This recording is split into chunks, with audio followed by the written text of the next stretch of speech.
का एक ऐसी स्थिति आती है कि जब पृथ्वी और देवता ये अनुभव करते हैं कि रावण को मिटाने की क्षमता मुझ में नहीं, हम में नहीं।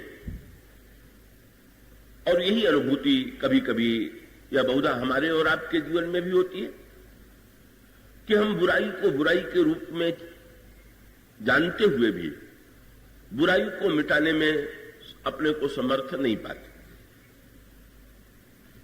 तो जब बुराई को मिटाने में अपने को समर्थ न पावे तो क्या करना चाहिए?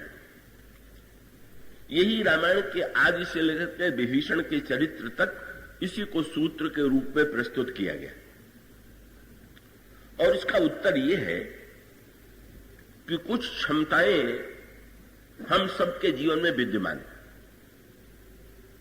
और जो क्षमताएं और योग्यताएं हमारे जीवन में विद्यमान हैं, हमारा कर्तव्य है कि हम उनका सदुपयोग करें। लेकिन जहां पर ऐसा अनुभव होने लगे कि हमारे सामर्थ्य की सीमा यहां समाप्त हो गई है, पहले तो यह अनुभव होना चाहिए। तो रामायण में सांकेतिक सूत्र यहां से दिया गया कि सबसे पहले पृथ्वी के मन में रावण के प्रति विद्रोह की वृत्ति जागृत हुई। सबसे पहली विद्रोही है पृथ्वी और अंतिम विद्रोही विभीषण। यहां पर सांकेतिक अर्थ क्या हुआ?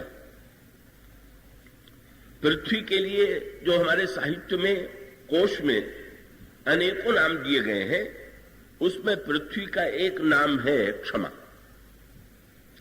और इसका अर्थ क्या हुआ कि जब पृथ्वी को यह लगने लगा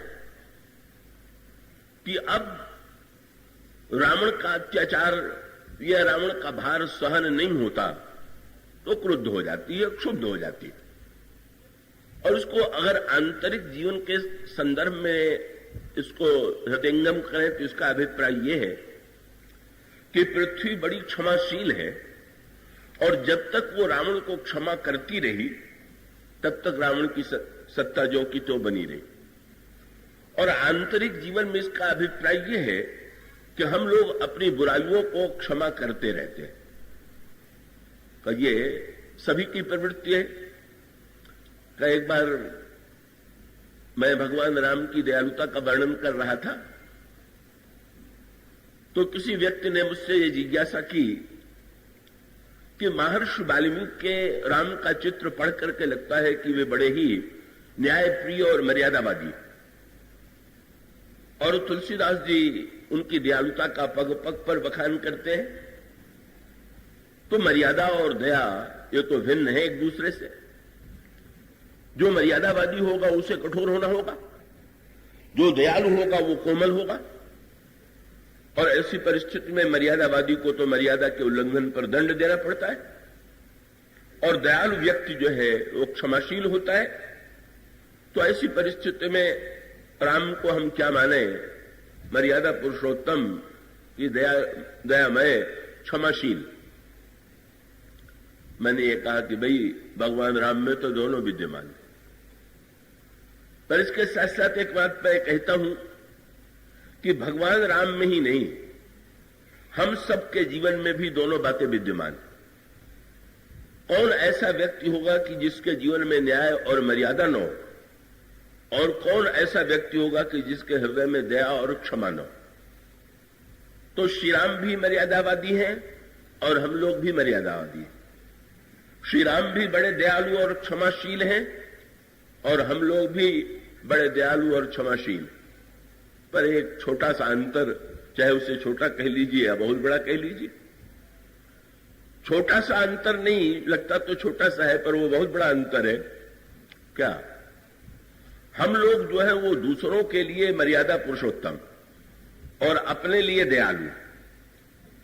दूसरे के चरित्र की आलोचना करना हो तो हम इतनी पैनी दृष्टि से इतने मर्यादावादी बन जाते हैं कि दिखा देते हैं कि इस व्यक्ति ने कैसा मर्यादा का उल्लंघन किया। पर स्वयं अपने आप से कोई भूल हो जाए तो बड़ी उदारता से कहते हैं कि भाई मनुष्य से तो भूल होती ही है, अगर ऐसा हो गया तो क्या बुरा। इसका अर्थ है कि श्री राम अपने लिए मर्यादा पुरुषोत्तम है और दूसरों के लिए दयालु। और हम लोग अपने लिए दयालु हैं और दूसरों के लिए मर्यादा पुरुषोत्तम।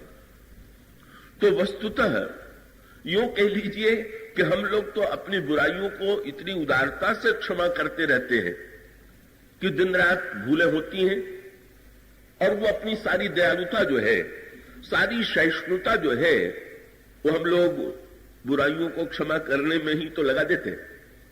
और यदि आप बुराइयों को क्षमा कर सकते हैं तो बुराइयां क्यों मिटने लगेंगी? क्यों मिटाने का संकल्प आपके मन में उत्पन्न होगा? ऐसी स्थिति में रामायण की सांकेतिक भाषा, चाहे वो पृथ्वी के संदर्भ में हो और चाहे विभीषण के संदर्भ में हो, एक ही सूत्र है। विभीषण भक्त हो सकते हैं, मंदिर में पूजा कर सकते हैं, लेकिन अगर रावण की बुराइयों को वे सह सकते हैं, क्षमा कर सकते हैं, तो उनके जीवन में रावण के विरुद्ध विद्रोह नहीं होगा और रावण के विनाश की भूमिका भी नहीं बनेगी। और रामायण के प्रारंभ में पृथ्वी के सूत्र से भी इसी की ओर इंगित किया गया कि जब पृथ्वी को ऐसा लगने लगा कि नहीं नहीं, अब ये बोझ बहुत बढ़ गया, जब हमें पाप बोझ लगने लगे, कि जब बुराइयां हमको बोझ लगने लगे और उस बोझ को उतारने के लिए हम बेचैन हो जाए, तब सबसे पहले जीवन में भगवान की आवश्यकता का अनुभव होता है। क्योंकि पृथ्वी मुनियों के पास जाती है और मुनि अपने साथी मुनियों की हड्डियों का ढेर पृथ्वी को दिखाते हैं, रावण ने मुनियों को खा लिया है, रावण को मिटाने में हम समर्थ नहीं। पृथ्वी और मुनि मिलकर के देवताओं के पास जाते हैं। देवताओं ने कह दिया हम तो रावण की सभा में भी हाथ जोड़ लेते हैं, रावण को मिटाने की बात तो हम सोच भी नहीं सकते हैं, चाहते हैं कि मिट जाए, पर मिटाने की क्षमता हम में नहीं। और तब सब मिलकर के ब्रह्मा के पास गए और ब्रह्मा से उन्होंने कहा कि सृष्टि के निर्माता तो आप ही हैं, तो रावण का निर्माण भी तो आपने ही किया है, ऐसी स्थिति में रावण की समस्या का समाधान आप ही दीजिए। ब्रह्मा ने कहा कि निर्माण मैंने किया है, पर रावण को मिटाने की क्षमता मुझ में नहीं। क्यों? उन्होंने कहा मैं तो कर्म सिद्धांत के अनुकूल सृष्टि की रचना करता हूं, और ऐसी परिस्थिति में रावण ने अपनी क्षमताओं को, जैसी उसमें विशेषताएं थी, उससे उसको क्षमता मिली और उन क्षमताओं का रावण दुरुपयोग कर रहा है, लेकिन समय से पहले उसको मिटाने की, उसकी मृत्यु की कोई संभावना मैं नहीं देखता। बड़ी निराशा हुई मुनियों को, पृथ्वी को, देवताओं को। पर ब्रह्मा ने कहा कि नहीं नहीं, इसका समाधान है। और ब्रह्मा ने तब ये कहा कि ब्रह्मा, पृथ्वी जिसने हम सबका निर्माण किया, आप लोग तो यही समझती हैं कि मैं निर्माता हूं, आप लोगों को लगता है कि मैंने बनाया है, पर मुझे भी जो बनाने वाला है, जाकर तय दासी सो अविनाशी हमारा उतोर सहाय, धरण धरहु मन धीर, कह विरंची हरिपद सुमरु, जानत जन की पीर, प्रभु भंजी ही दारुण विपत्ति। इसके सांकेतिक अर्थ पर विचार कीजिए। पहले पृथ्वी, इसका अभिप्राय यह है कि जब सहिष्णुता समाप्त हो गई बुराई के प्रति, और तब मुनि, मुनि का अर्थ है मनन करने वाले, बुराई की स्थिति असह्य लगने लगती है और तब हम मनन करते हैं कि बुराई कैसे मिटे। मनन करने पर भी उपाय नहीं मिलता। देवता सत्कर्म और सद्गुणों के रूप हैं, लेकिन हम स्पष्ट देखते हैं कि सद्गुण और सत्कर्म करते हुए भी राक्षस नहीं मिट पाते हैं, बुराइयां जो की तो बनी रहती, वो भी असमर्थ। और तब ब्रह्मा कौन है? ब्रह्मा को विचार का देवता बताया गया। वो दोहा अपने रामायण में पढ़ा होगा, अहंकार शिव बुद्धि अज, ब्रह्मा बुद्धि के रूप। पहले मनन हुआ, फिर सत्कर्म किया गया, फिर बुद्धि से विचार किया गया, बुराई कैसे मिटे। रावण कैसे मिटे, कुंभकर्ण कैसे मिटे, मेघनाद कैसे मिटे, या दूसरे अर्थों में ये विचार करें कि मोह, अभिमान और काम और जीवन के दुर्गुणों पर विजय कैसे प्राप्त हो, कैसे राम राज्य की स्थापना हो। परिणाम यह हुआ कि जब अपने सामर्थ्य की सीमा समाप्ति का अनुभव हुआ तो सबका ध्यान ईश्वर की ओर गया। और तब फिर शंकर जी के संकेत, शंकर जी मूर्तिमान विश्वास, यही शंकर जी इस क्रम में अंतिम, और यही है मनन, सत्कर्म, विचार और अंतिम स्थिति है विश्वास। विश्वास पूर्वक जब ईश्वर के संदर्भ में चलेंगे तो विश्वास बिना किए हम ईश्वर की सच्ची प्रार्थना नहीं कर सकते। और इसलिए अंत में इस सभा में शंकर जी देवताओं को प्रेरित करते हैं, और देवताओं को प्रेरित करने के पश्चात सब ब्रह्मा के नेतृत्व में सब लोग प्रार्थना करते हैं। परिणाम आकाशवाणी हुई। आकाशवाणी में एक सूचना मिली, और वो सूचना बड़े महत्व की थी। आकाशवाणी में प्रार्थना के बदले में, और इसका अर्थ है कि जब हम ये अनुभव करें कि बुराइयां असह्य तो हैं, पर चाह करके भी हम उसे मिटाने में समर्थ नहीं है, तो हमें चाहिए कि हम सच्चे हृदय से, सच्चे विश्वास से भगवान की प्रार्थना करें। और सच्चे हृदय से जो प्रार्थना करेंगे तो उधर से उत्तर मिले बिना नहीं रहेगा। अगर उत्तर नहीं मिलता है, अगर आकाशवाणी नहीं होती है, तो समझ लेना चाहिए कि अभी प्रार्थना पूरी तरह से का सही अर्थों में प्रार्थना नहीं। भाई देखिए, संसार के व्यवहार में भी आप देखते हैं क्या, आप किसी से कुछ कहें और बदले में वो उत्तर न दे तो आपके मन में तुरंत ये बात आएगी कि ये व्यक्ति, इसने मेरी बात सुनी ही नहीं, कि मेरे ऊपर रुष्ट है। और तब आप उस व्यक्ति से व्याकुल होकर के कहेंगे कि आप बताइए, आप मुझसे क्यों नहीं बोल रहे। हम लोगों के जीवन में तो विडंबना ये है कि भगवान से प्रार्थना करने के बाद भी उधर से उत्तर जब नहीं भी मिलता है तो हम लोग बेचैन नहीं होते। हम ये चिंता नहीं करते कि ये क्यों नहीं बोल रहे, हम इनसे बोल रहे हैं पर उधर से उत्तर क्यों नहीं मिल रहा। उसका अर्थ है कि हमारी प्रार्थना अगर वास्तविक होती और प्रार्थना को हमने चैतन्य ईश्वर के समक्ष प्रार्थना की है, इसका भान होता, तो उत्तर न मिलने पर हमें व्याकुलता होती, ईश्वर हमारी प्रार्थना का उत्तर क्यों नहीं दे रहा है, क्यों नहीं बोल रहा। पर जब प्रार्थना सच्ची होगी, चैतन्य की सच्ची अभिव्यक्ति होगी, तो उधर से भी उत्तर मिलेगा। और एक स्वर गूंज उठा जिसमें घोषणा की गई, जन डरपहु मुनि सिद्ध सुरेसा, तुम्हें लागी धरिहो नरवेसा, अंसन सहित मनुज अवतारा, लेहो दिनकर वंश उदारा, कश्यप अदिति महातप कीन्हा, तिनकह मैं पूरब बर दीन्हा, ते दशरथ कौशल्या रूपा, कौशलपुरी प्रगट नर भूपा, तिनके गृह अवतरिहं जाई, हरिहं सकल भूमि गरुआई, निर्भय हो देव समुदाय। आप लोग निर्भय हो जाए। भगवान ने जब घोषणा की तो उसकी एक बड़ी विचित्र प्रतिक्रिया देवताओं पर हुई। क्या व्यक्ति को, पुरुषार्थ को और साधना को महत्व देना चाहिए कि भगवान की कृपा को? कुछ लोग इतने बड़े पुरुषार्थवादी होते हैं कि वो कहते हैं ईश्वर की जीवन में आवश्यकता नहीं है, हम पुरुषार्थ से चाहेंगे वही कार्य करेंगे, पुरुषार्थ ही सब कुछ। और कुछ लोग कहते हैं कि नहीं, जो कुछ होता है वो ईश्वर की कृपा से होता है। वस्तुतः दोनों बातों पर एकांगी आग्रह जो है वो अधूरा है। सत्य यह है जो इस प्रसंग में सामने आता है। क्या देवताओं ने जो ही आकाशवाणी सुनी बड़े प्रसन्न हो गए, और प्रसन्न होने के बाद उसकी प्रतिक्रिया उन पर क्या पड़ी। गोस्वामी जी ने जो व्यंग्यात्मक शब्द लिखा है, वो तो शब्द के माध्यम से गोस्वामी जी बहुत बड़ी बात कहते हैं। गोस्वामी जी कहते हैं गगन ब्रह्म बानी सुनी काना, तुरत फिरे सुर हृदय जुड़ाना। इस चौपाई में एक शब्द जो है वो सबसे बड़ा व्यंग है।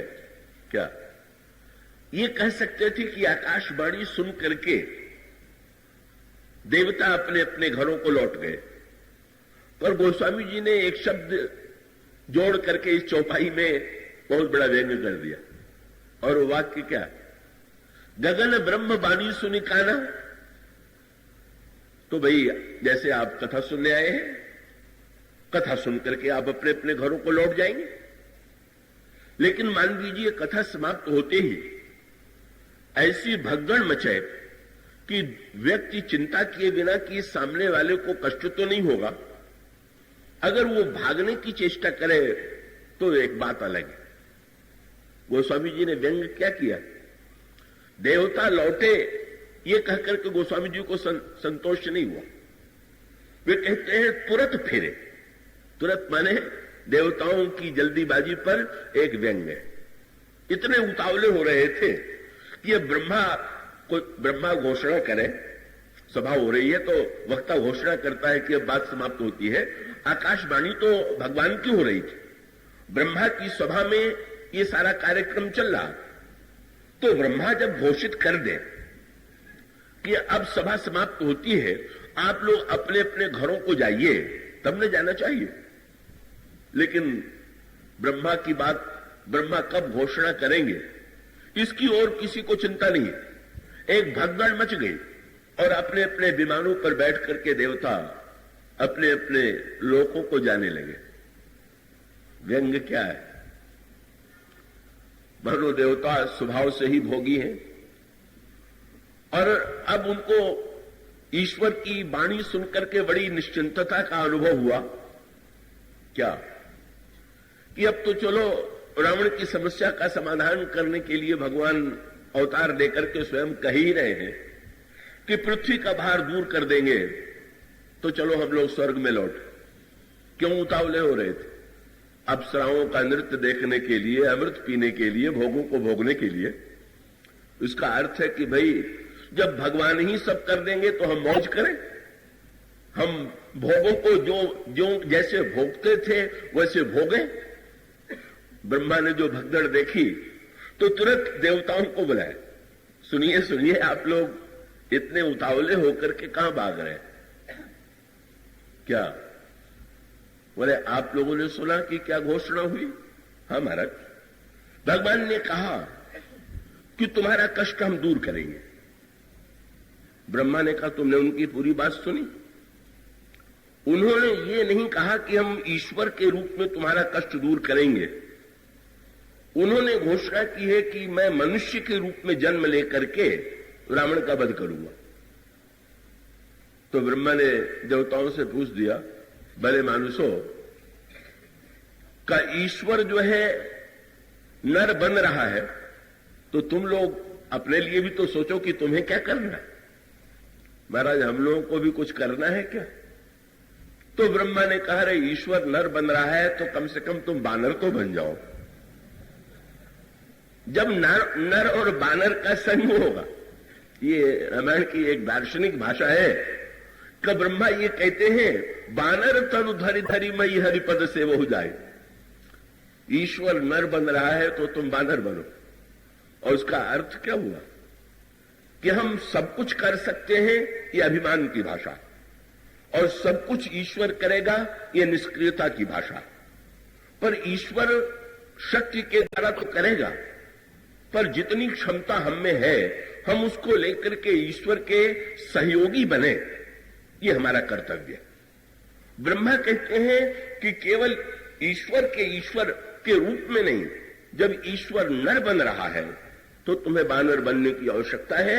मानो सांकेतिक अर्थ ये था, ईश्वर जो कुछ करेगा उसमें हमें अपना प्रयत्न, अपना संकल्प मिलाना है।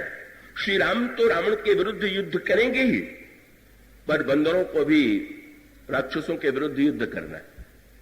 और इसका अर्थ है कि हम भगवान से ये प्रार्थना कर दें कि बुराइयों को मिटा दीजिए, और फिर ये निश्चित कर लें कि बुराइयों से लड़ने की हमें कोई आवश्यकता नहीं है। तो ये बहुत ही उल्टा पाठ है। जैसे भगवान राम जब लंका पर आक्रमण करते हैं तो सारे बंदरों को लेकर के जाते हैं।